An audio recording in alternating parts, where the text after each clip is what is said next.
기독교 후기 시대에서의 기독교적 가능성. 지금의 시대는 급변하고 있다. 그래서 어느 누구도 미래를 예측하기가 쉽지 않다.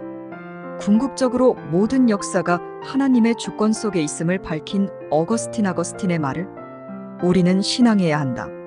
그렇다고 숙명적이며 염세적인 자세로서 역사의 한 부분을 살아가는 것은 참된 그리스도인의 자세로서 바람직하다고 할 수 없다. 지금 세계 정신사의 강은 어디로 흐르는가? 에 대한 정직한 물음과 답변을 준비해야 하겠다. 앞에서 살펴본 현상적인 부조리들의 이면에는 오로지 인간적인 것들로 가득 차 있음을 살펴보았다. 현대인은 자기의 지성으로는 인간의 죽음이라는 지점에 도달했으며 이런 입장으로는 살 수 없다고 셰퍼는 지적하고 있다. 1990년대 후반에 사회 비리를 고발하는 TV 프로그램이 활기를 띠었다. 그리고 대다수의 사람들은 당혹감을 감추지 못했다. 소설에서나 나올 수 있는 내용들이 사회의 한 구석구석에 자리 잡고 있었기 때문이었다. 그러나 문제는 사회 비리를 고발한다고 해결되는 것이 아니라는 사실이다. 현상적인 문제들에 집착하고 걱정한다고 해서 결코 그 문제들이 해결되지 않는다. 우리는 보다 근원적이고 근본적인 문제들로부터 살펴보아야 바른 대안이 제시될 수 있다고 확신하기 때문이다.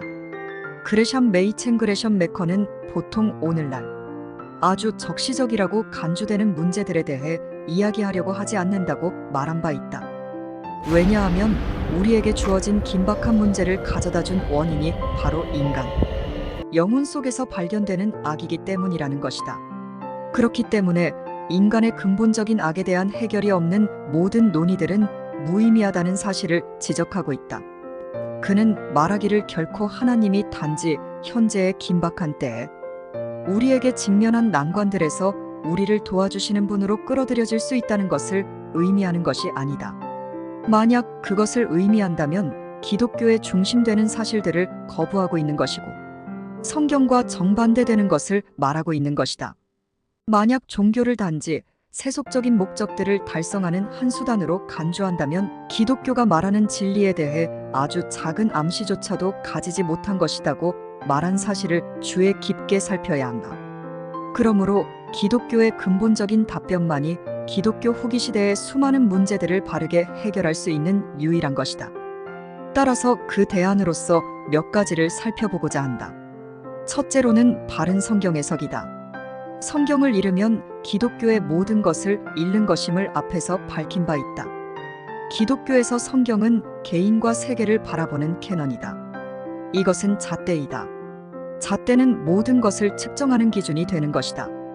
그러나 기독교 내에서도 이 캐넌에 대해 의구심을 제시하면서 그 권위는 추락하고 있음을 어긋난 기독교에서 살핀 바 있다. 따라서 우리는 이 허물어진 성경에 대한 바른 연구가 필요하다. 초대 교회가 전승하고 속사도 교부들과 공교회가 공인한 성경 66권을 하나님의 말씀으로 바로 이해해야 하겠다. 과거의 잘못된 신학적 전제들인 자의적 해석과 파괴적인 역사 비평적 성경 해석들은 배제되어야 하며 문법적 해석과 역사적 해석, 그리고 신학적 해석을 통해서 바른 성경 해석의 기초가 이루어져야 하겠다. 둘째, 바른 성경 해석을 토대로 한 세계관적 조명이라 하겠다. 성경 해석을 통한 하나님의 뜻이 이 땅의 현대인들에게 이해되며 적용될 수 있어야 하겠다. 그래서 성경적 세계관을 통해 깨달은 진리가 개개인의 삶 속에서 자기의 역할을 다함으로써 한 구석을 밝히는 조이로의 역할이 되어야 하겠다. 실제적으로 교회는 교인의 수를 늘리는 일에 집중해왔다. 그리고 한국의 경우는 다분히 성경적인 사고와 행동이 일치되지 않고 있다.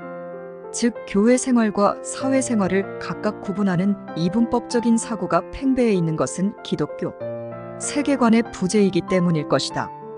따라서 건전한 사회를 이루려면 예배를 통해 회복된 전인격이 개인과 사회 속에 자연스럽게 나타나야 하는 것이다. 그러므로 성경을 말하면서도 성경적으로 사고하지 못하는 이런 모순들은 반드시 개선되어야 하겠다. 셋째, 진리의 역사성이다. 하나님의 진리가 바르게 전수되어야 하겠다. 존 칼빈 제이 켈번과 어거스틴이 말한 내용들은 성경적이기도 하지만 인간 중심적인 철학적 전제와 어긋난 기독교에서 말한 세속화 신학처럼 임시적이지 않다. 그들의 내용은 시대와 역사를 초월하는 가르침들이기 때문일 것이다. 그리고 특히 어거스틴은 당시대의 혼란한 시대적 사상 속에서도 과거 교부들의 바른 기독교 진리를 확립하고 후대에게 전달해준 역사성이 있었기 때문에 그의 위대함이 있다 하겠다. 그리고 그 교훈은 칼빈에게 전수되었기에 지금 우리에게 빛나는 교훈으로 받고 있는 것이다. 한때 16세기의 정통신학의 맥이 17세기에 전수되지 못하므로 신학적 맥이 바르게 전달되지 못한 때가 있었음을 교훈으로 삼아 기독교의 진리가 타락한 세속 속에서 빛나도록 바로 깨닫고 전수되도록 기독교의 모든 힘을 다하여야 하겠다. 지금까지 논의된 내용들은 너무나 빈약한 것들이다. 이 외에도 많은 부분들이 논의되어야 하는 아쉬움을 느낀다. 본 논문 들어가기에서 하나님의 진리와 인간의 죄성이 첨예하게 대립하며 갈등한다고 밝힌 바 있다. 지금 이 시간 한편에서는 하나님의 뜻을 알려고 하지도 않는 무관심한 자들이 있을 뿐만 아니라 진리를 깨닫지 못하며 죄 속에 헤매면서 하나님께 반항하는 자들이 득세하고 있다. 그런 반면 하나님의 뜻을 존귀히 여기며 진리를 사수하는 전사들이 있다. 이 전사들을 하나님께서 들어쓰시어 만방에 하나님의 진리가 선포되기를 지상의 모든 그리스도인들과 협력해야 하겠다. 이 영상이 유익하셨다면 구독과 좋아요 설정해 주시면 큰 힘이 됩니다. 인천 송도역 남인천 농협 앞 배짜막 카페에서 이종하였습니다.